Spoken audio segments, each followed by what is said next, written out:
No, me harjoitellaan joka keskiviikko täällä ja me ollaan argentinalaisen tangon tanssijoita.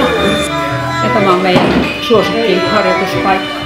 No, mun mieskaveri on semmoinen, joka on nuoresta lähtien aina jotain tanssia harrastanut. Ja sitten sellaiseen paikkaan meni, missä tämä oli niin kuin juuri syntynyt tänne Helsinkiin. Harrastus. Siitä nyt on varmaan yli 20 vuotta. Okay. Sitten on käännytty ihan tätä yksinomaan, että ei käydä lavatansseissa eikä muualla enää, että se on tätä argentiinalaista. Kun se on loppumaton suo, koskaan ei tule niin hyväksi kuin haluaisi.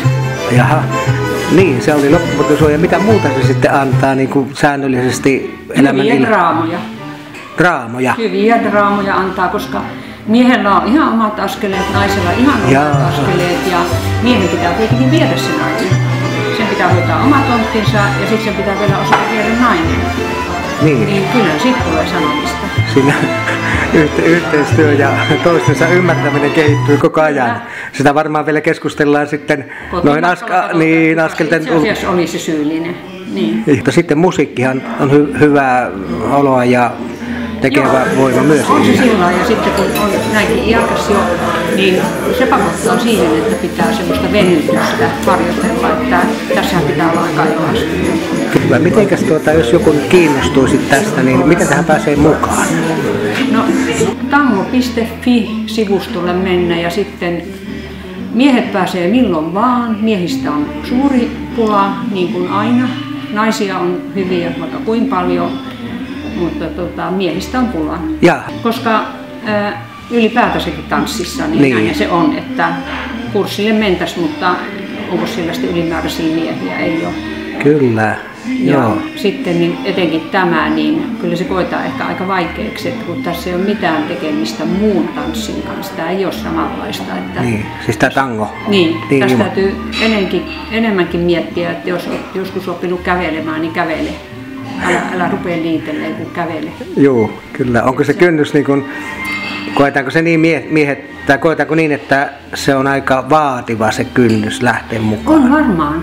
Joo. Ja sitten jos käy vähänkään katsomassa, kun nämä ihmiset on tanssimassa, niin kyllähän se tulee semmoinen mielikuva, että miten tuommoisia niin kamalan monimutkaisia askelikkoja, että mistä ne vetäsee ne.